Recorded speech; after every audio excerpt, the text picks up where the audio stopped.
뭐 이제 저기 낯가름지러운 시간이 지나갔네요. 앞에 이제 카네이션도 있고 그 다음 주 5월 15일이 스승의 날이네요. 뭐 스승의 날이 저한테는 그렇게 큰 의미가 없지만 여러분들께서 이렇게 의미를 만들어 주셨으니 넙죽 받았습니다. 좋은 건 좋은 거고 또 행복한 건 행복한 거지만 또 부끄러운 건 부끄러운 거고 진짜로 존경받으실 분이 있기 때문에 저희들이 이렇게 가사를 읽고서 이렇게 뭐 강의도 하고 법문도 하고 스승이라는 이름도 들어보고 하는 것 같습니다. 함께 읽어볼까요? 거룩한 분 이렇게 하지 마세요. 거룩한 분 하지 말고 그냥 거룩한 분 이렇게 해주세요. 네, 네. 거룩한 분, 존경받아 마땅한 분, 바르게 깨달으신 분께 기이합니다. 저희가 이제 보통 이제 사찰에서 법회를 진행할 때 가장 먼저 하는 게 삼기이라 그럽니다. 부처님께 거룩한 부처님께 기이합니다. 거룩한 가르침에 기이합니다. 거룩한 스님들께 기이합니다. 제가 이제 항상 얘기를 하지만 물론 스님들이라는 표현도 좋지만 그건 이제 운곡을 맞추려고 하다 보니까 그런 거고 우리 이제 법을 따르는 부처님을 믿는 모든 사부 대중 즉 공동체 우리 승가 공동체를 이야기한다라는 거. 그 승가 공동체에는 스님들뿐만이 아니라 우리가 얘기하는 사부 대중 누구죠? 비구, 비구니, 우바세, 우바이가 있기 때문에 승단이 존재할 수 있습니다. 만약에 거사님, 보살님이 안 계시고 비구, 비구니 스님들만 있다면 승단이 존재할 수가 없어요. 외우, 즉 밖에서 외우해주는 세력이 단체가 있어야 되고 또 공부를 열심히 하는 내부 세력이 있어야지만 모든 승단이 잘 굴러갈 수 있습니다.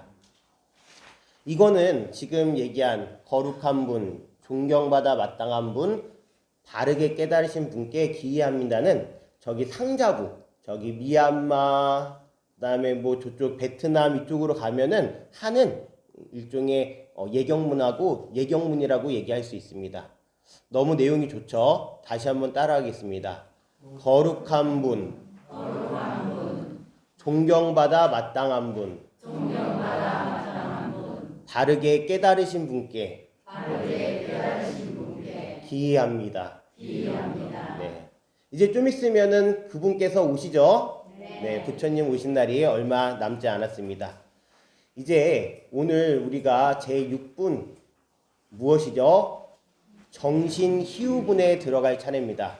제가 그러면서 부처님께 기이해야 된다라고 얘기하고 부처님께서 계셨기 때문에 우리가 지금 이렇게 가사를 읽고 스승의 이름을 듣고서 법문을 할 수 있다라고 얘기했습니다. 오늘 정신희우분의 제목은요. 바른 믿음은 희유하다. 희유하다가 무슨 뜻인지 아세요? 네, 아주 드물다라는 뜻이에요. 여러분들께서 오늘요 저한테 기쁨의 시간을 마련해 주셨어요. 카네이션도 주시고 맛있는 것도 주시고 네 수업료도 안 받는다 그랬는데 내시고 그런데도 불구하고 저는 오늘요 바른 믿음 때문에 여러분들한테 좀 매정해져야 돼요.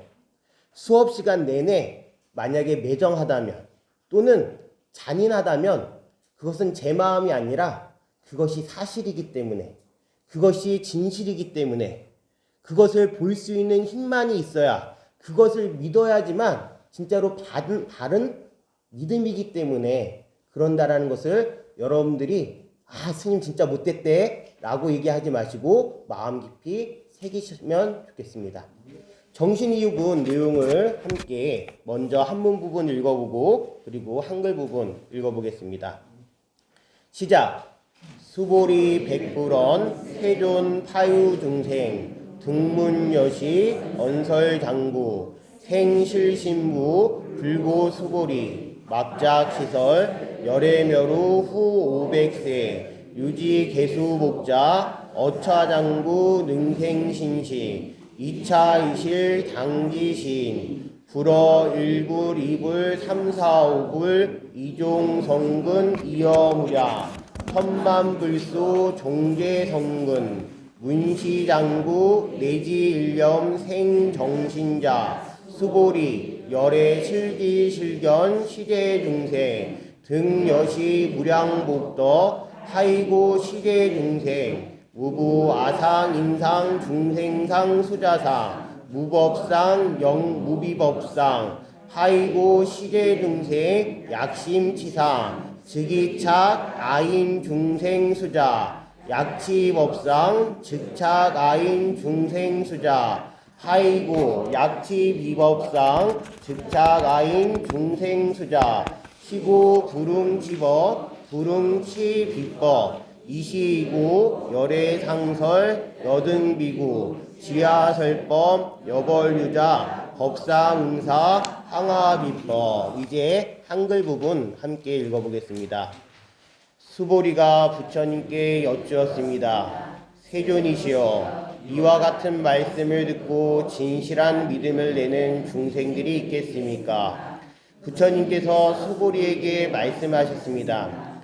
그런 말 하지 말라. 열애가 열반에 든 500년 뒤에도 개를 지니고 복덕을 닦는 이는 이러한 말에 신심을 낼 수 있고 이것을 진실한 말로 여길 것이다. 이 사람은 한 부처님이나 두 부처님, 서너 다섯 부처님께 성근을 심었을 뿐만 아니라 이미 한량없는 부처님 처소에서 여러 가지 성근을 심었으므로 이 말씀을 듣고 잠깐이라도 청정한 믿음을 내는 자임을 알아야 한다. 수보리여, 열애는 이러한 중생들이 이와 같이 한량없는 복덕 얻음을 다 알고 다 본다. 왜냐하면 이러한 중생들은 다시는 자아가 있다는 관념, 개가 있다는 관념, 중생이 있다는 관념, 영혼이 있다는 관념이 없고 법이라는 관념이 없으며 법이 아니라는 관념도 없기 때문이다. 왜냐하면 이러한 중생들이 마음에 관념을 가지면 자아, 개아, 중생, 영혼에 집착하는 것이고 법이라는 관념을 가지면 자아, 개아, 중생, 영혼에 집착하는 것이기 때문이다. 왜냐하면 법이 아니라는 관념을 가져도 자아, 개아, 중생, 영혼에 집착하는 것이기 때문이다. 그러므로 법에 집착해도 안 되고 법 아닌 것에 집착해서도 안 된다. 그러기에 열애는 늘 설했다. 너희 비구들이여, 나의 설법은 땡목과 같은 줄 알아라. 법도 버려야 하거늘 하물며 법 아닌 것이랴. 자, 이제 정신희우분에서 앞의 내용을 싹 다 뭐하고 있는지 아세요? 정리해주고 있습니다. 우리가 대승정종분에서 아상, 인상, 중생상, 수자상을 배웠고요. 그리고 제4 묘행무주분에서요. 어떠한 대상에도 색성향 미촉 법에 걸리지 말라고 얘기했습니다. 또 다섯 번째 범소유상, 계시여망, 약견, 재상비상, 즉견, 열애라고 하면서 우리가 부처님이라고 열애라고 본 신체적 특징 또한 그것은 열애의 진실한 모습이 아니고 우리가 어떠한 상에 빠지지 않고 또 그것도 또 빠지지 않음에 있어서도 집착하지 않았을 때 열애의 진실한 모습을 볼 수 있다는 것이 3분, 4분, 5분의 내용이며 그 다음에 그것을 정리하고 있는 것이 몇 분이다? 6분, 정신 희우분입니다. 그런데요, 진짜 시작할 때 수보리 장로께서 어떤 질문을 하시죠? 어떤 질문을 하세요? 세존이시여, 이와 같은 말씀을 듣고 진실한 믿음을 내는 중생들이 있겠습니까? 부처님께서 말씀하신 내용을 듣고서 수보리께서는요, 궁금하신 게 아니라 걱정이 되신 거예요. 뭐가 걱정이 되신 거예요? 너무나 그것은 어려운 법문이고 또 사람들이 믿을 수 없는 것이기 때문에 부처님께서 안 계시거나 또는 부처님의 법이 흐려졌을 때 많은 사람들이 또는 어떠한 사람이라도 그러한 얘기를 듣고서 무엇을 낼 수 있을까? 믿음을 낼 수 있을까라는 거예요.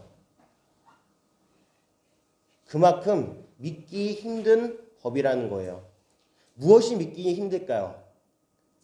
이 내용 중에서 무엇이 믿기 힘들까요? 고개를 숙이지 마시고 답은 책에 안 나와 있어요. 여러분들 믿기 힘든 거를요 한번 다 생각을 해볼까요? 여러분들 인생을 살면서 우리가 많은 관계 속에서 살아가고 있습니다. 그렇죠? 솔직히 손 들어보세요. 배우자를 믿는다. 너무나 잔인하죠? 친구를 믿는다. 너무나 잔인하죠? 네, 손 들어주셨어요. 그 다음에 자식을 믿는다. 손 들어주세요. 네, 진짜로 잔인한 말을 여러분들께 했는지도 몰라요. 오늘 한 가지 예화를 먼저 들려드리고 나서 시작할까 합니다. 이거는 아까 전에 이야기했던 모든 3분, 4분, 5분 내용과 다 관련이 있습니다. 부처님께서 사이국에 계셨을 때 제따와나 그 선원에서 있었던 일, 근데 이게 무슨 소리인지요 혹시? 아, 계속 거기서 소리가 나나요? 애매한 소리가 나네요. 뭐 어쩔 수 없죠. 그냥 네, 이 소리를 그냥 무시하고 수업을 하겠습니다. 이것도 하나의 상이죠. 여기에 집착하면 안 돼요. 이것을 잊어버릴 수 있을 때 공부가 됩니다. 빠따짜라라는 아주 어여쁜 소녀가 있었어요. 정말 어여뻤어요. 게다가 이 빠따짜라는 아주 대부의 딸이었어요. 아주 금지오경, 애지중지 키웠어요. 근데 이 빠따짜라가 크니까요 더 이뻐지는 거예요. 누구의 근심이 커질 것 같아요? 부모님의 근심이 커지는 거예요. 게다가 이 빠따짜라가요 무슨 미까지 있었냐면 백치미까지 있었대요. 완전 모든 남자의 이상형이 돼가는 거예요. 그걸 보고 있는 부모님 눈에는요 걱정이 돼요. 왜 걱정이 돼요? 뭐 이상한 놈이 채갈까봐. 그래서 어떻게 했냐면 7층 탑 위에서 이 아이를 가둬서 키웠어요. 부모의 욕심이죠. 나중에 잘 키워가지고 진짜 좋은 집에 뭐 하기 위해서? 시집 보내기 위해서. 그래서 7층 탑에다가 가둬놓고서 아이를 키웠는데 아이가 아무런 말썽 없이 17살까지 자란 거예요. 아유 잘 자랐다 싶어가지고 이제 방방 곳곳에 이제 뭐 한 거죠? 남편감을 찾은 거죠. 그 중에서 제일 괜찮은 사람을 이제 뽑아가지고 결혼을 시키려고 그랬는데 아니나 다를까 얌전히 있었던 게요. 시중 들던 하인 중에 한 잘생긴 남자 하인과 눈이 맞아버려가지고 그냥 조용히 몰래 입 다물고 있었던 거예요. 결혼하기 전날 밤에 이제 안 되겠다 싶어가지고 둘이 뭐 한 거죠? 있는 돈 뭐 해가지고 챙겨가지고 야반 도주를 했어요. 집에서 멀리 떨어져가지고 이제 도망가서 사는 거죠. 여러분들 지금 인도에는 여러분들 아세요? 사성 계급이 있다라는 거. 그래서 혹시나 그 계급하고 멀어져서 결혼을 하게 되면 잘못하다가는 여성이 집에서 뭐예요? 물매 맞아가지고 죽임을 당하고 아직도 그래요. 그럼 그 당시에는 어땠을까요? 더 심각했죠. 따라서 친정에 갈 생각을 하지도 못하고 이 둘이서 몰래 숨어서 살는데 돈이라는 게 그렇잖아요. 돈을 벌어봤어요. 그 빠따짜라가. 그러니까 맨날 쓰던 버릇만 있으니까 그걸 금방 탕진해요. 어떻게 해요? 이제는 할 수 없이 농사도 짓고 막노동을 하면서 살아가는데 몸은 망가지지 손은 부르트지 게다가 이제 아이까지 생겼어요. 예전에는 인도에 어떤 풍습이 있었냐면 아이를 가지면 친정에 가서 아이를 낳는 풍습이 있었어요. 우리 부처님께서도 마야부인께서 아이를 갖고서 이제 어디로 가려고 그랬죠? 친정에 가서 아이를 낳으시려다가 룸비니 동산에서 중간에서 낳으셨던 거예요. 마찬가지로 이제 빠따짜라가 핑계가 생긴 거예요. 누가요? 아이가 생겼어요. 아이가 생긴 핑계로 뭐 하고 싶은 거예요 지금? 친정 가서 친정에 누가 보고 싶은 거예요? 부모님도 보고 싶지만 솔직히 그쵸 돈이 중요한 게 아니라 그 부유한 삶이 그리운 거예요. 보호받는 삶이 그리운 거예요. 그래서 남편의 만류, 남편이 왜 만류할까요? 가면 죽임을 당할 수도 있으니까. 남편의 만류에도 불구하고 뭐하죠? 도망가요. 어디로요? 친정으로요. 남편이 따라가면서 막 말리기도 하다가 중간에 산통을 느끼고 결국엔 첫째 아이를 낳아버려요. 이제 친정에 가겠다라는 명분이 없어요. 그래서 다시 돌아와서 또 이제 그 괴로운 생활을 하는 거예요. 이제 두 번째 아이를 가졌어요. 이때가 기회다 싶어가지고 남편 얘기도 듣지도 않고 그냥 바로 그냥 누구 안고서요. 첫째 아이 이제 잡고서 그 다음에 이제 그 배 만삭으로 이제 친정으로 가고 있는데 남편은 뒤따라가면서 계속 만류하고 또 만류하겠죠. 그러다가 갑자기 비가 내리기 시작해서 잠깐 숨어가지고 숲풀에서 숨어가지고 이제 몸을 이제 숨기고 있었어요. 비를 피하기 위해서. 근데 아무리 보니까 이 남편이 봤을 때 부인이 빠따짜라가 추워가지고 발발발발발발 떨리고 있으니까 안 되겠다 싶어가지고 마른 그 뭐 덤불이라도 구하려고 이 나가가지고 덤불 속에서 덤불을 등치다가 아주 독이 선 뱀한테 손을 물려가지고 거기서 바로 죽어요. 빠따짜라는 비를 맞으면서 결국엔 산통을 느끼고 둘째 아이를 낳아요. 그 추위 속에서 밤을 지샌 다음에 새파래진 얼굴로 아이 두 명을 이제 잡고서 한 명은 이제 애기니까 업고 한 명은 잡고서 이렇게 보니까 남편이 어디 갔나 찾아보니까 남편이 싸늘하게 시체로 남아있는 거예요. 그 모습을 보고서 눈물은 나지만 빨리 누구한테 가야 돼요? 나를 지켜줄 수 있는 사람은 이제 친정 부모님뿐이 없다라고 생각을 했어요. 이제 사이성에 다 왔는데 강물이 하나 이제 남아있어요. 이걸 건너야 되는데 원래는 개울물인데 밤새 내린 비로 강물이 돼버렸어요. 물살이 매우 심해요. 아이를 잡고서는 절대로 건널 수가 없어요. 그래도 어떻게 해요? 큰 아이를 그 강물 위에다가 딱 놔두고 얘야 절대로 엄마가 돌아올 때까지는 건너지 마. 엄마가 여기 애기 저기다가 갖다 놓고서 너 데리러 올게 해가지고 강물을 건너요. 그런 다음에 아이를 그 강물 건너편에다가 놓고서 돌아와서 큰 아이를 데리러 가려고 그러는데 저기 바라보니까 작은 아이, 그 갓난 아이를 독수리가 계속 잡아가려고 막 그러는 거예요. 그래가지고 이제 놀래서 어떻게 해요? 엄마는 저리 가! 저리 가! 저리 가 했는데 이 모습이 큰아이 누나한테는 뭐라고 하는 것처럼 보여요. 오라고. 둘째 아이는 독수리가 잡아가고 큰아이는 결국엔 엄마의 손짓에 내려왔다가 강물에 휩쓸려서 사라져버려요. 이제 본인한테 남은 거는 남편도 큰아이도 둘째 아이도 없어요. 거의 반실성이 돼간 상태예요. 그래도 그나마 강을 건너가지고 지나오는 사람한테 자기 짐이 워낙에 대부우니까 물어봤어요. 저희 부모님 그 요즘 잘 지내시나요? 하니까 그 지나오는 사람이 그 집 딸이에요? 밤새 내린 비로 갑자기 폭우가 내리쳐가지고 어머니 아버지가 돌아가셔서 친척들이 거기 장례 치르는 거 그거 봐주러 내가 갔다 오는 길이에요. 그 말을 듣는 순간 이제 빠따짜라는 뭘 잃어버려요? 정신을 완전히 잃어버려요. 온몸에 걸쳐져 있는 옷을 다 뜯어버리고 미친 사람처럼 나에게 남은 건 아무것도 없어. 부모도 죽고 남편도 죽고 아이도 죽고 하면서 그 사이성을 계속 벌거벗은 모습으로 돌아다니는 거예요. 그러다가 결국에 기원정사 부처님 계신 곳으로 이 빠따짜라가 왔어요. 사람들이 만류하죠. 왜 만류해요? 옷을 다 벗고 있고 실성한 것 같으니까. 부처님께서 말씀하십니다. 그 여인을 막지 마라. 그리고 나서 이제 그 여인이 앞으로 다가오니까 누군가가 옷을 덮어줬어요. 그리고 그 여인의 이야기를 다 모든 사람들이 들었어요.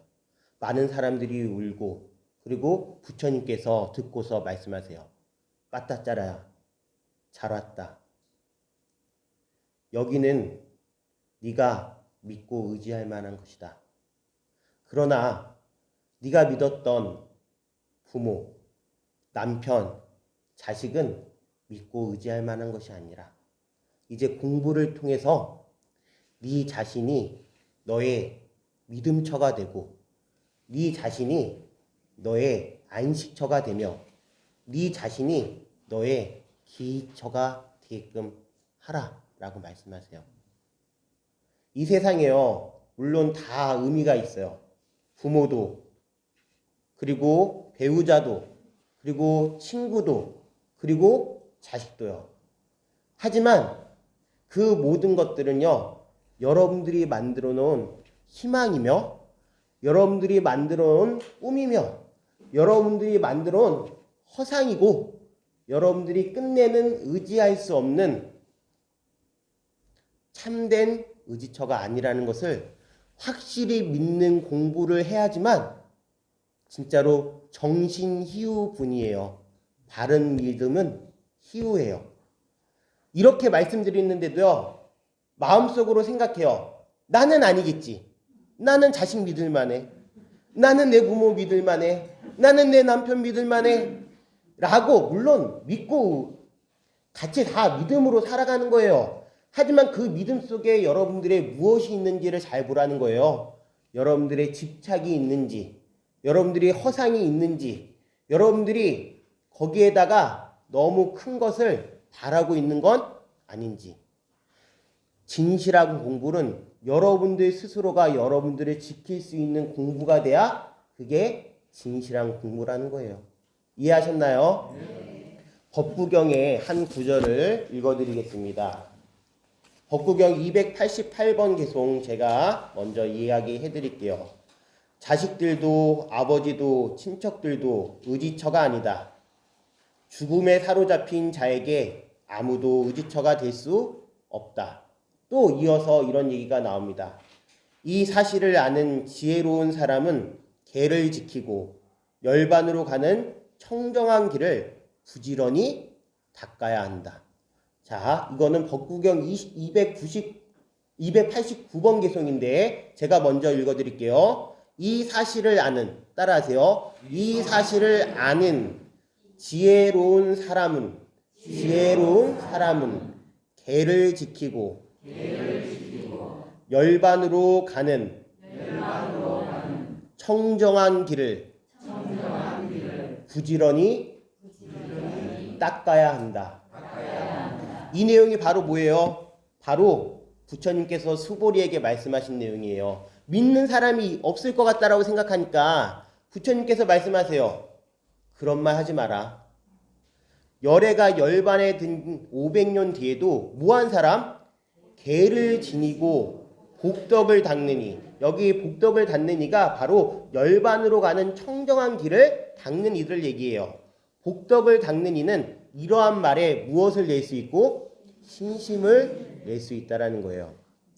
자, 오늘 여러분들께 나눠드린 금강반야 바라밀경 내용 정리. 이거 제가 고심했어요. 이 표 만드느라고 고생했어요. 네. 자, 이제 오늘 그 1번서부터 3번, 4번, 5번, 6번 다 지금까지 공부한 내용이 정리되어 있어요. 1번, 즉 법회 인유분에서는 어떤 내용이 담겨져 있다고요?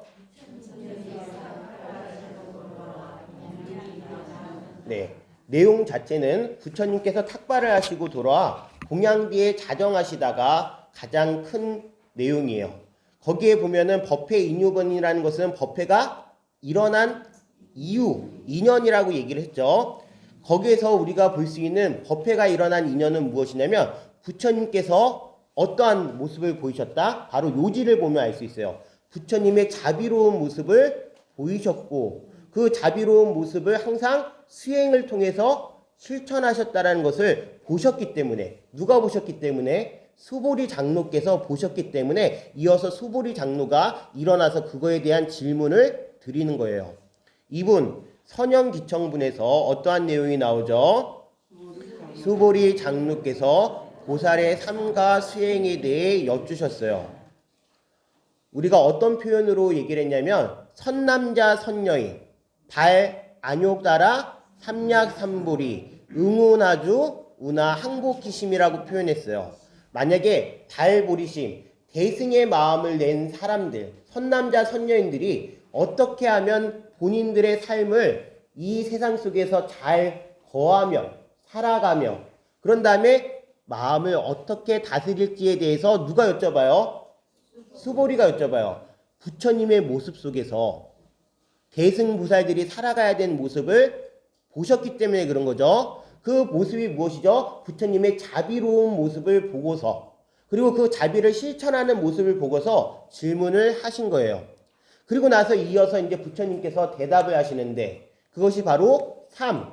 대승 정종분에서 시작이 돼요. 대승 정종분은 바로 부처님께서 보살의 마음 다스림에 대해서 알려주셨는데, 마음 다스리는 게 어떤 거래요? 거기 보면 요지가 나오고 있어요.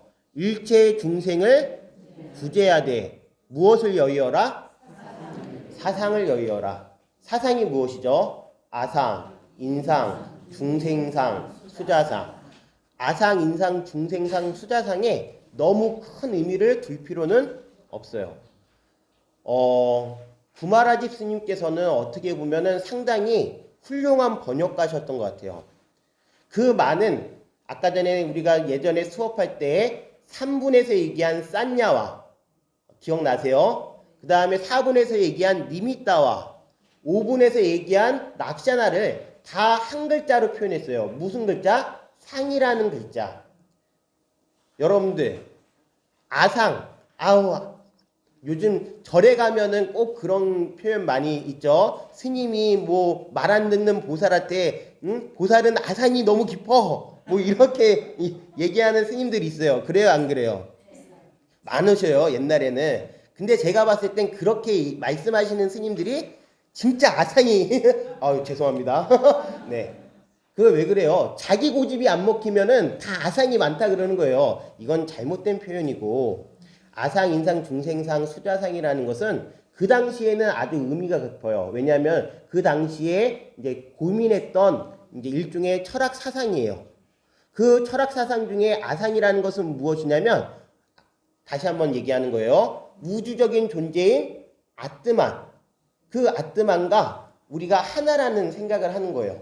그래서 우리 안에 모두가 다 그런 아뜨만이 존재한다, 영원히 존재하는 그 무언가가 있다라고 믿는 것이 무엇이다?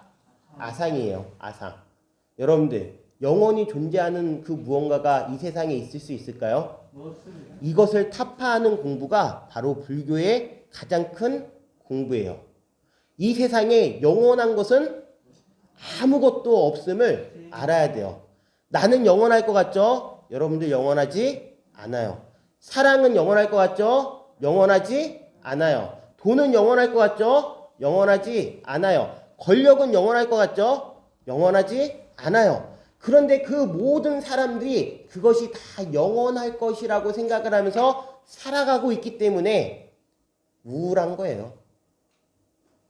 개인적으로는 우울하지만 그것이 깊어지면 남들한테는 피해를 주는 거예요. 남들한테 또 다른 괴로움을 주는 거라고요. 왜냐? 그것을 영원하게끔 만들기 위해서 남들을 괴롭혀야 되니까. 참으로 안타까운 이야기죠. 그래서 구마라집 스님께서 상이라고 표현했던 그 모든 것들, 그것이 싼냐든 니미따든 락샤나든 상이 됐을 때 우리 대승불교 또는 이 반야부 불교, 특히 금강반야 바라밀경이나 마하반야 바라밀단 심경에서 가장 중요하게 생각하는 것이 무엇이냐면, 모든 상을 다 뭐하라? 여의어라. 멀리 벗어나라. 거기에 얽매이지 말아라. 여러분들, 예전에 오늘 스승의 날이었으니까 오늘이 스승의 날이 아니죠. 제가 이거 카네이션 받았다고 스승의 날이라고 헷갈렸는데, 저는 어렸을 때, 여러분들은 그러셨는데 안 그러시는지 모르겠지만 저는 어렸을 때요, 정말로 거짓말 아니라 선생님들은 화장실 안 가시는 줄 알았어요. 그래요, 안 그래요? 아, 그랬던 적이 있어요. 진짜로 스승님 그림자를 밟지도 않으려고 했던 거 기억나세요? 예전에 교육이 그랬어요. 그것이 우리의 하나의 선생님들에 대한 표상이었어요. 근데 요즘은 많이 무너졌죠. 조건이 많이 무너졌어요. 선생님들이 잘못한 걸까요?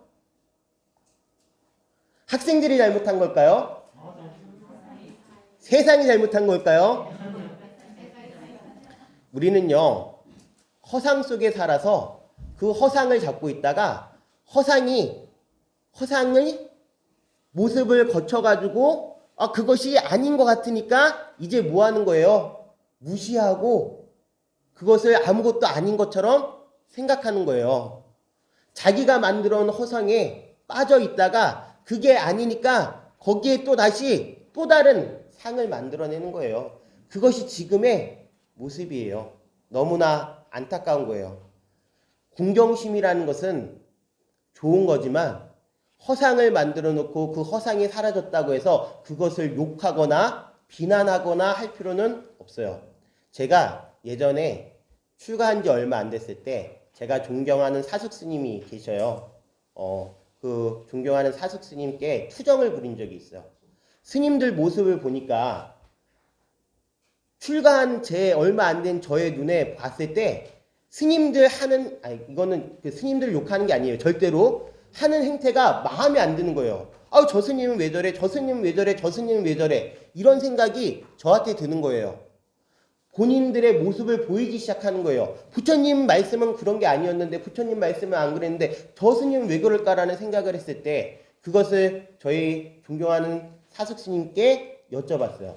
그랬더니 된통 혼났죠. 뭐에 혼났어요? 야 선이라, 너는 지금 잘못된 거야. 왜? 그 공부하는 눈을 왜 남을 봐? 널 봐야지. 네가 그런 스님이 되면 되는 것이고. 그런데 왜 남을 보면서 그거를 얘기하고 그래? 그 잘못된 거다. 공부하는 것은 너를 바라보는 눈으로 공부해라. 내가 그렇게 못돼 있는데 남을 욕할 필요가 뭐가 있어요? 이것이 오늘 우리가 얘기하는 모든 상 속에 다 들어가 있는 얘기예요. 따라서 개를 지니고 또 복덕을 닦고 부처님이 공부하신 그 길로 가려고 하는 마음을 낸 사람들에게 무엇이 생긴다라는 거예요? 믿음이 생겨서 그 믿음을 통해서 그 얘기가 들어온다라는 거예요. 부처님의 그 오랜 시절의 얘기들이 여러분들과 무엇을 통해서 이제 만난다라는 거예요? 여러분들 안에 있는 믿음을 통해서. 오늘 불교 성전 제가 제가 나눠드린 거 아니죠? 네, 제가 단체로 그 구입하라고 얘기해서 제가 인터넷으로 구입해가지고 네, 자 거기에 279쪽에 아주 좋은 내용이 있어가지고 제가 읽어드리겠습니다. 네, 279쪽 그냥 들으세요. 믿음은 도의 근본, 공덕의 어머니라는 부분입니다. 믿음은 불도의 근본이며 공덕의 어머니라. 믿음은 무엇이래요? 부처님 길의 가장 근본이래요. 그리고 무엇의 어머니래요? 공덕. 여러분들이 복덕 싸움의 수행의 모든 어머니래요. 갖가지 선한 법을 다 길러내나니. 무엇이요? 누구에 대한 믿음이에요? 부처님에 대한 믿음, 부처님 가르침에 대한 믿음, 그리고 부처님의 가르침을 따르고 있는 이 승단에 대한 믿음이 바로 갖가지 선한 법을 다 길러내나니 의심의 그물을 끊어버리고 애착의 물결을 벗어나서 가장 높은 열반의 도 여러분이네. 믿음은 혼탁함이 없어 마음이 청정하고 교만을 없애고 공경의 근본이 되네. 믿음은 또한 법의 창고에서 제일 가는 재물이요 훌륭한 손이 되어 온갖 일을 다 수행하게 되네. 믿음은 은혜를 베풀어 마음에 인색함이 없고 믿음은 기쁨으로 불법에 들어가게 하며 믿음은 지혜와 공덕을 증장시키고 믿음은 반드시 열의 지혜에 이르게 하느니라. 뒤에 내용이 더 있지만 여러분들 참 좋은 내용이죠. 믿음이 여러분들에게 갖가지 선법을 길러내어 불도에 들어가게끔 해서 모든 공덕을 실천하는 어머니를 여러분들 옆에 모시게끔 한다라는 거 꼭 기억하시기 바랍니다. 자, 그런데요, 보실게요. 13페이지에 보면 열애가 열반에 든 몇 년 뒤에도요? 500년 뒤에도요. 우리는요, 또 이런 단어가 나오면 그 500년이 언제야? 하면서 그런 거에 또 꽂혀버려요. 근데 그것은 중요한 게 아니에요. 500년이 됐든 1000년이 됐든 물론 대집경에서 얘기한 게 있어요. 저도 공부하는 사람이니까 그 대집경 이야기를 또 뭐 이제 달달 외웠겠죠. 그럴까요? 안 그럴까요? 그렇죠. 그런 걸 이제 외워야지만 또 아는 척을 할 수 있으니까. 네. 자, 그 처음에 얘기하는 그런 것은 내가 이제 잘 못 외웠네요. 네. 머리가 나빠졌어요. 네. 해탈 경고래요. 해탈 경고라는 것은 무엇이냐면 사람들이 이제 부처님 법 배운 이제 부처님 법이 살아 있어서 부처님을 만나 뵙고 공부한 분들이 많은 깨달음을 이뤄내는 시대가 바로 해탈, 부처님의 열반이 경고한 시대래요. 그 다음에 두 번째가 무엇이냐면 선정경고예요. 선정경고. 이제 부처님 법은 조금 미약해졌지만 그래도 수행하는 사람들이 많이 남아있어서 선정을 통해서 믿음을 실천해 나가고 그것을 통해서 깨달음을 이루려고 노력하는 시대가 바로 선정경고래요. 그 다음에 세 번째가 다문경고래요. 다문. 열심히 듣는다라는 거예요. 경을 열심히 공부해가지고 선정 닦는 이들은 이제 점점 줄어들지만 그래도 경을 열심히 공부해서 부처님 길에 가려고 하는 사람들이 있는 그런 시대를 다문경고라 그런대요. 그런 다음에 이제 지금의 시대랑 비슷할 수도 있어요. 이전의 시대랑 비슷할 수 있어요. 탑사경고라 그래요. 그것은 무엇이냐면 탑을 높이 세우고 그 다음에 법당을 열심히 져서 불사를 통해서 이제 공덕을 쌓아가지고 기복신앙이 있었던 시절을 무엇이라 그런다? 바로 탑사경고라 그런대요. 그리고 말법의 시대에 오면은 어떤 것이 오냐면 투쟁경고래요. 무엇이 경고하대요? 투쟁이요. 투쟁이라는 건 뭐예요? 싸운다라는 거예요. 부처님 이 절 불사해 놓으니까 뭐가 생겨요? 돈이 생기죠? 돈 가지고 싸우고 부처님 법 가지고 싸우는 시대가 무엇이래요? 투쟁경고래요. 이것을 바로 말법시대라고 이야기한대요. 또는 이렇게 얘기한대요. 정법시대가 있고 상법시대가 있고 말법시대가 있대요. 정법시대는 부처님 법이 바르게 실천되던 때, 상법시대는 이젠 부처님 상을 놓고서 부처님에 대한 믿음을 이제 가지고 살아가던 시대, 말법시대는 그 모든 것들로부터 멀어진 시대. 그런데 이런 것들은 다 공부하는 사람들이 만들어 놓은 거예요. 그게 중요한 게 아니에요. 후오백세가 중요한 게 아니에요. 뭐가 중요한 거냐? 믿음이 없는 사람한테는 말법시대고 후오백세고 투쟁경고예요. 하지만 믿음이 있는 사람에게는 지금 이 시대도 해탈 경고고 지금 이 시대도 정법의 시대라는 거예요. 누구에게는요? 믿음이 있는 자에게는요. 이거는 모두에게 해당하는 게 아니라 각자 개별적으로 얼마만큼의 믿음의 크기가 있느냐에 따라서 달라지는 거예요. 저는요, 좀 우울증이 좀 있었어요. 얘기 드린 적 있나요? 없나요? 저는 언제부터였던가 18살 때부터였던 것 같아요. 아니에요. 더 정확하게 이야기하면은 15살 때였어요. 네, 중학교 2학년 때. 그때가 언제죠? 보통 우리가 얘기하는 지금은 아니지만 지금은 5학년 때부터인가 사춘기가 그런다고 하더라고요. 네. 그때 당시에는 15살이 사춘기에 접어들 시대였어요. 그런데 제가 이제 그 국민학교를 시골에서 다니다가 14살 후반기 때 뭐 한 거죠? 전학을 왔어요. 서울 그 근교로, 경기도로. 그러니까 이제 그 가니까 제 모습이 너무 초라한 거예요.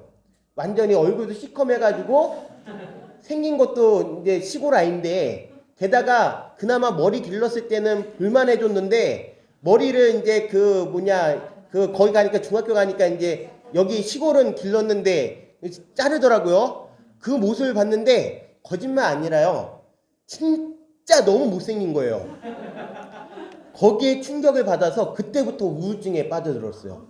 아니 그게 웃긴 게 아니라 저한테는 그게 되게 심각했어요.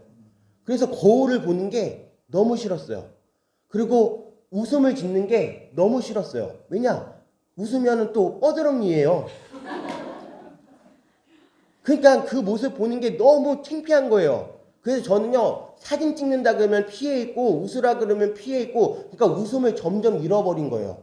우울해진 거죠. 게다가 이제 시골에서 서울 쪽에 오니까 공부에 대한 그게 뭔가 스트레스가 쌓이는 거예요. 시골에서는 진짜로 거짓말 아니라 개천에서 용났다 할 정도로 공부를 했는데 서울 이쪽에 오니까 완전히 이게 수준 차이가 너무 심한 거예요. 그래서 거짓말이 아니라 아침에 새벽에 5시에 일어나가지고 밤 11시에 그 중학교 2학년 잘 때까지 내내 책을 손에서 놓지 않았어요. 이 책을 놓으면 불안해가지고 안 될 정도였어요. 그래서 어느 정도였냐면 교과서에 몇 쪽, 몇 줄에 어떤 내용이 있는지까지 달달 외웠어요. 거짓말이 아니라 이거 중학교 2학년 이제 서울에 가가지고 시험 쳤을 때 반에서 20 몇 등 했는데요. 그 다음 시험 때 전교에서 10등을 했어요. 그러니까 그 박수 칠 일이 아니에요. 그만큼 얼마나 제 자신을 안달복달 달달 볶았을까요? 제가 그 사이에 어떤 일이 있었냐면 버스를 이렇게 타고 가는데 버스에서 사람들 소리가 들리질 않아요. 왜냐면 이 책에 빠져 있으니까. 근데 어떤 사람이 저를 막 잡고서 흔드는 거예요. 뭔가 해가지고 딱 보니까 어떤 그 거사님이 옆에 이제 노보살님이 계신 거예요. 아니 학생, 할머니가 옆에 계신데 자리 양보도 안 하고 지금 뭐 하는 거야? 그거를 딱 듣는 순간요, 제 모습이 너무 창피해가지고 다음 그 정거장에서 문이 열리자마자 뛰쳐나왔어요. 그리고 나서 책을 집어 던졌어요. 내가 지금 뭐 하고 있는 거지? 라고 할 때 어느 날 갑자기 길거리에서 노래가 들려요. 산다는 건 그런 거지. 수지 맞은 장사 점수. 중학교 2학년 아이한테 타타타가 들리면서 삶의 모든 것들이 다 어두워지기 시작했어요. 제 삶이 회색빛으로 변했어요. 그러고 나서부터는 계속 우울했어요. 그것이 거의 10몇 년간을 갔어요. 출가하면서 삭발하면서 그 모든 슬픔이 사라졌어요. 한순간에. 머리가 투둑투둑 깎이는데 그 모습이, 그 마음이 너무 가볍고 시원해가지고요. 제가 지금까지 가지고 있던 우울을 다 떨쳐버릴 만큼 너무나 기뻤어요. 출가하고 나서의 저의 모습은 예전하고 완전히 달라요. 이젠 잘 웃어요. 이제는요, 뻐드렁니 상관이 없어요. 어떤 보살님이요, 저보고 웃는 모습이 귀엽대요. 죄송해요. 네, 농담이고. 그건 중요한 게 아니에요. 이건 다 제가 가지고 있었던 뭐예요? 저에 대한 상이에요. 그것 때문에 우울해했고, 그것 때문에 힘들어했어요. 지금 이제요, 마찬가지예요. 저한테는 이제 시절이 오고 있어요. 무슨 시절요? 갱년기의 시절요. 아닌가요? 아니, 갱년기의 시절이 오고 있어요. 진짜로요. 모든 남성들이 다 40대 후반이 되면은 갱년기를 느껴요. 다 그래요. 저라고 안 오겠어요? 저라도 사람인데, 호르민, 얼마 전에 저한테 우울증이 다시 온 거예요. 숨겨져 왔던 우울증이 완전히 사라지지 않고 있음을 봤어요. 옛날 같았으면 더 깊게 우울에 빠져졌을 거예요. 하지만요, 지금은 어떻게 해요? 계속 책 읽어요. 무슨 책 읽어요? 만화책? 아니에요. 부처님 경전에서 나오는 말씀들을 읽어요. 그러면서 뭐 하는 거예요? 예전에 그렇게 10년간을 슬퍼했던 것을 이제는 며칠로 줄여버리고, 또는 가능하면 하루로 줄여버리고, 나중에는 몇 시간, 나중에는 점점 줄여 들어가는 것이 바로 뭐 하는 거예요? 공부의 모습이에요. 공부의 모습. 자, 볼게요. 이 사람은 한 부처님이나 두 부처님, 서너 다섯 부처님께 성근을 심었을 뿐만 아니라 이미 뭐래요? 한량없는 부처님 처소에서 여러 가지 성근을 심었으므로 이 말씀을 듣고 무엇이라도 잠깐이라도 청정한 믿음을 내는 자임을 알아야 한다. 여러분들, 한 번 경전 읽는다고요? 한 번 절한다고요? 나에게 있었던 아픔이 금방 사라질까요? 사라진 것 같지만 사라지지 않고 그대로 남아있어요. 무언가 자기를 건드리는 것이 있다면 금방 나타나요. 그런데 한 부처님에 대한 생각이 아니라 한 번 절하고 두 번 절하고 여러 번 절하고 한 번 경전 보고 두 번 경전 보고 여러 번 경전 보고 계속 종제 성근이래요. 성근을 인연의 뿌리를 부처님하고 쌓고 있으면 나중에 내지 1년 잠깐이라도 어느 순간이 오면요, 부처님의 말씀이 제 마음속에 들어와서 야, 이제 그만해. 그만큼 했으면 됐어. 네 스스로 물리쳐야 되는 거지 아무도 너한테 해줄 수 있는 거 없어. 너를 우울하게 해서 빠져내주는 거 그거 어떤 사람이 아니야. 어떤 대상이 아니야.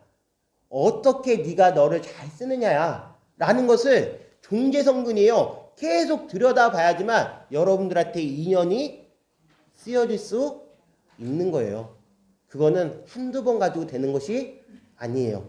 끊임없이 노력하고 끊임없이 노력해야 돼요. 한 번에 되는, 우리는요 이런 표현 좋아해요. 도노 돈수 이런 거 들어보셨어요? 도노 점수 이런 거 들어보셨어요? 네, 여러분들 다 환상이에요. 다 말장난이에요. 도노 돈수, 도노 점수 다 말장난이에요.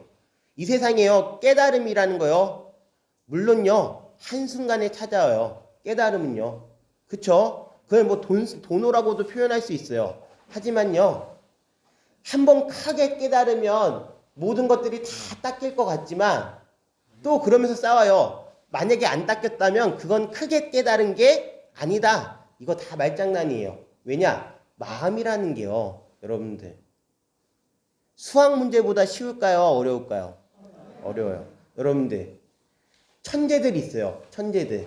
수학 문제 딱 보면 푸는 친구들이 있어요. 그래요, 안 그래요? 그런 친구들은 외계인이에요. 그럼 우리한테 해당이 안 돼요. 우리는 그 친구들이 했던 공부 똑같이 한다고 해도 그 문제 풀 수 있을까요? 없을까요? 없어요. 그러면 그 문제 풀기 위해서 어떻게 해야 돼요? 머리 싸매고 또 하고 또 하고 또 해야 돼요. 그 친구들이 했던 거를 내가 할 수 있더라고 믿는 거? 그거는 진짜로 허생이에요. 큰 스님들, 부처님 다 하신 그것들이 있다고 하더라도 우리는 못한다고 뭐 해야 돼요?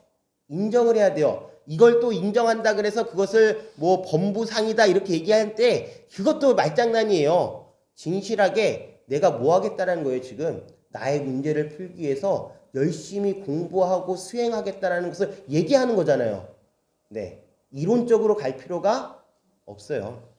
자, 그런 다음에 이제 밑에 나오는 내용들은 다 지금까지 했던 내용들을 정리하는 내용들이에요. 그러면서 이제 16페이지를 볼게요. 이런 게 나와요. 그러기에 열애는 늘 설했다. 너희 비구들이여. 무엇이래요? 나의 설법은 뗏목과 같은 줄 알아라. 법도 버려야 하거늘 하물며 법 아닌 것이랴. 여러분들, 뗏목의 비유는요, 이 금강경에서 설해진 것이 아니에요. 부처님께서 예전부터 뗏목의 비유를 드셨어요. 비구들이야, 비구들아, 내 말을 잘 들어봐라. 지금 이 강에서 저 강으로 건너야 되는데 그냥 맨손으로 가기에는, 헤엄쳐서 가기에는 너무 힘든 곳이다. 그래서 그 사람은 이제 고민 끝에 뭘 하냐면 나무들을 긁어먹고 덩굴을 갖다가 그것을 진짜 열심히 촘촘히 그것을 엮어가지고 무엇을 하나 만들었다는 거예요? 뗏목을 하나 만들었어.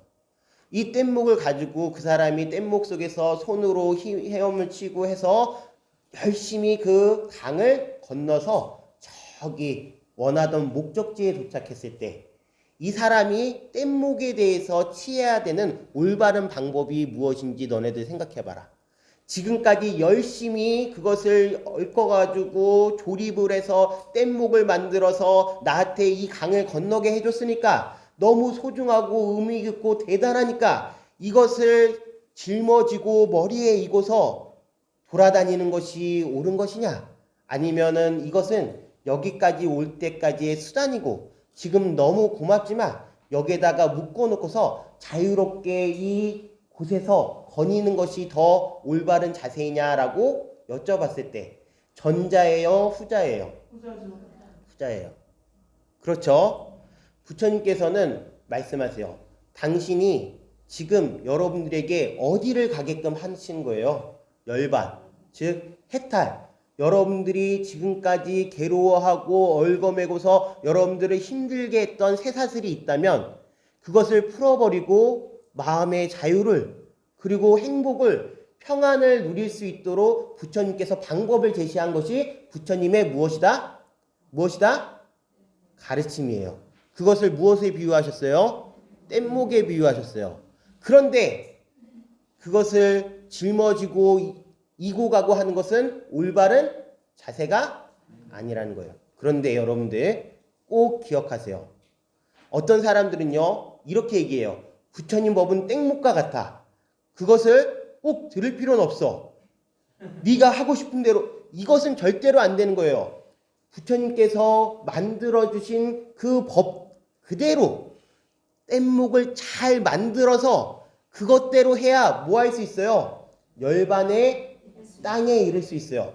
그런 다음에 버려도 되는 것을 지금부터 뭐 나는 대단히 호방하다며 이 걸림이 없다며 거침이 없다며 부처님 말씀을 따르지 않고 저 언덕으로 가지도 못한 채 이 세상에서 업력을 만들어서 인가에 떨어지게 돼 있어요. 여러분들 백장야오라는 것이 있어요. 백장야오. 예전에 백장 스님이 계셨어요. 백장 스님 아주 유명한 스님이에요. 청규를 만드셨어요. 그 어떤 말로 유명하냐면 일일 내가 노동하지 않으면 나는 먹지 않겠다. 이런 말씀을 하신 분이에요. 그 백장 선사께서 열심히 수행하고 있는 사찰에 대중들한테 법문을 할 때마다 저 뒤편에서 머리 희끗희끗한 노인분께서 법문을 듣고서 법문이 끝나면 휘릭 사라지셨어요.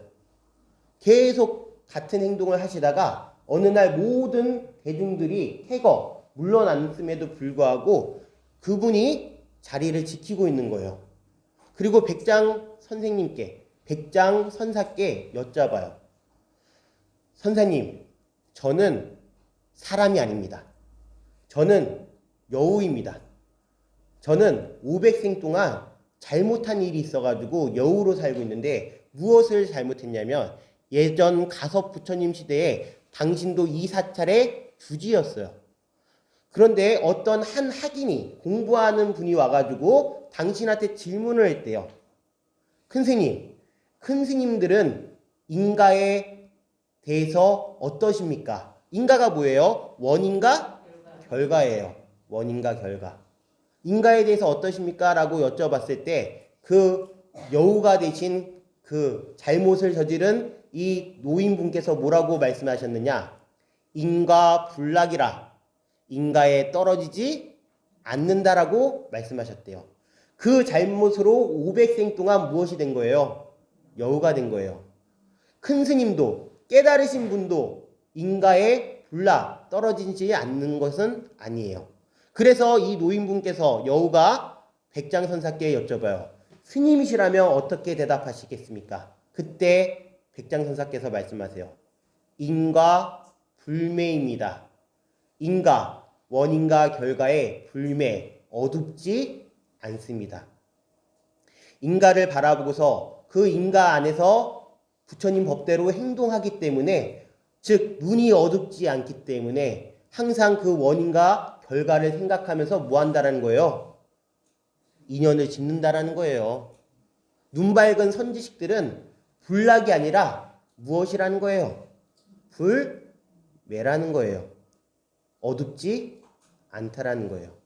자, 오늘 제6분 정신희우분에서 앞에 배웠던 3분, 4분, 5분에서 나왔던 모든 상들에 대한 내용을 다시 한번 정리했습니다. 그 상 속에서 우리가 꼭 알아야 되는 거, 물론 공부할 때는 다 필요해요. 아상인상, 중생상, 수자상. 그리고 어떠한 대상에도 집착하지 않는다라는 거. 그 다음에 봄소요산, 계시어망에서의 그 상, 모든 상들을 구분해서 살펴볼 필요가 있지만 진짜로 우리가 좀 쉽게 다가섰을 때 여러분들이 지니고 있는 모든 집착적인 관념들, 여러분들이 만들어 놓은 모든 허상들이 여기서 얘기하고 있는 상이라고 생각하고 그 상에 대한 것을 뭐 해야 된다? 여의어야지만 여러분들이 진실로 부처님 법을 믿음으로써 만날 수 있음을 꼭 기억하시기 바라며 그 누구도 인가에 얽매이지 않는 분들은 없다. 밝게 보는 사람들은 그걸 뭐한다? 잘 조율해서 나가시는 거예요. 이해하셨나요? 네. 오늘 수업은 여기서 마치도록 하겠습니다. 감사합니다.